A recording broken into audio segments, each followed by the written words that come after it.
First பாப்பா அங்கே உட்காந்துருக்காங்க.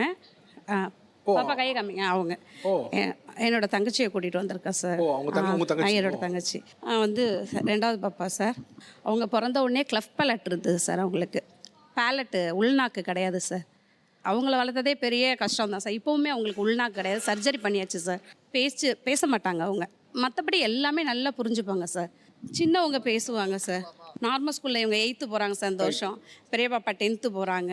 இன்றைக்கி இந்த அளவுக்கு வந்து உட்காந்துக்கிறாங்க சார். அதுவே எனக்கு பெரிய, ஏன்னா உட்காரவே மாட்டாங்க. ஒரு ஃபங்க்ஷனுக்கு போனால் நான் ஒரு குழந்தை, என் ஹஸ்பண்ட் ஒரு குழந்தை, அந்த மாதிரியே யாருமே நான் பார்க்க மாட்டாங்க. சாப்பிட முடியாது சார். எங்கள் போய் எங்களெல்லாம் உட்காந்து சாப்பிட முடியாது. அவ்வளோ ஒரு கஷ்டமாக இருக்கும். இப்போது அவங்களே போனாலும் அவங்களே தானாக இண்டிபெண்ட்டாக சாப்பிட்றாங்க. பெரிய பாப்பா ஃபுல் இண்டிபெண்ட்டாக ஆகிட்டா சார். எல்லாமே எனக்கு ஒரு அம்மா மாதிரி இருந்து எல்லாமே அவள் ஹெல்ப். எனக்கு யாருமே இல்லையா சார்.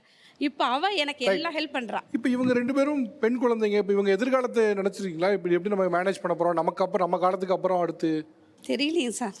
அந்த கொஷின் மட்டும் கேட்கவே கேட்காதீங்க. எனக்கு அந்த ஒரே ஒரு கொஷின் மட்டும் அப்படியே உடம்பு கூட உயிர் மட்டும்தான் சார் இருக்கும். உடம்பு கூட போயிடும்.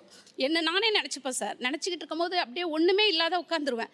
இல்லை அது நடக்கும்போது பார்த்துக்கலாம், இப்போ ஏன் அது மாதிரி யோசிக்கிற, ஓடு நீ இது மாதிரி யோசிக்கக்கூடாதுன்ட்டு என்னையே நானே தட்டி கொடுத்து இப்படி நினைக்க வேணாம். வர்ற பிரச்சனை எல்லாமே பார்த்து அப்படியே ஃபேஸ் பண்ணி போயிட்டே இருக்கிறோம் சார் இது வரைக்குமே. அந்த ஒரு கொஷின் மட்டும்தான் சார். எல்லாம் என்ன மாதிரி குழந்தைங்க பெற்றவங்க. அது எனக்கு 2 பிள்ளைங்க, வேறு எந்த பிள்ளைங்க ஒரு சப்போர்ட்டும் கூட யாருமே கிடையாது. 2 பொம்பளை பிள்ளைங்க வேறு சார். ஆனால் 2 பொம்பளை பிள்ளைங்க, நீங்கள் தான் அதை வந்து பார்க்கணுங்க. அப்போ தைரியத்தை வளர்த்துக்குங்க. எனக்கு அதை தாண்டி என்ன சொல்கிறதுக்கு எந்த வார்த்தைகளும் இல்லை. பார்ப்போம், வருங்காலத்தில் மேபி மெடிக்கல் அட்வான்ஸ்மெண்ட்டும் வரும்போது இதுக்கு ஒரு தீர்வு கூட வரலாம். உங்களுடைய ஒரு பெற்றோராக ஒரு பயணம் ஒன்று இருந்திருக்கும். அந்த பயணத்தில் நீங்கள் வந்து இந்த விஷயம் எனக்கு வந்து மாற்றத்தை வேணும்னு நினைக்கிறேன், சமூக ரீதியாக மாற்றத்தை வேணும்னு நினைக்கிறேன் அப்படின்னா என்ன சொல்லுவீங்க? என் பேர் கலைச்செல்வி. என் பையன் பேர் வந்து பையனுக்கு எத்தனை வயசு ஆகுது? 13 வயசாகுது. 13 வயசு. ஓகே. நீங்கள் எப்போ தம்பிக்கு இப்படி ஒரு விஷயம் இருக்குங்கிறது எப்போ கண்டுபிடிச்சிங்க? ஒரு 1.5-2 வயசு இருக்கிறப்போ தெரிஞ்சது சார் இவனுக்கு ஆட்டிசம் இருக்குன்னு. வீட்லேயும் ஃபேமிலியில் ரொம்ப பிரச்சனை. எனக்கு என் ஹஸ்பண்டோட எனக்கும் அவருக்கும் அண்டர்ஸ்டாண்டிங் கிடையாது. இப்போ நீங்கள் தனியாக வளர்க்குறீங்களா பையனை? ஆமாம். இப்போ நான் ஹஸ்பண்ட் வந்து இருக்காரு சார், கும்பகோணத்தில் இருக்காங்க. நான் வந்து பேசுறது இல்லை. எப்பயாவது வருவாங்க, பார்ப்பாங்க, பிள்ளைங்க பார்ப்பாங்க, போயிடுவாங்க, அவ்வளோதான். சப்போர்ட் பண்ணுறேன். ஆனால் சொல்கிறது என்னன்னா, உனக்கு தான் நான் ஃபுல் சப்போர்ட்டு அப்படின்னு சொல்லுவாங்க.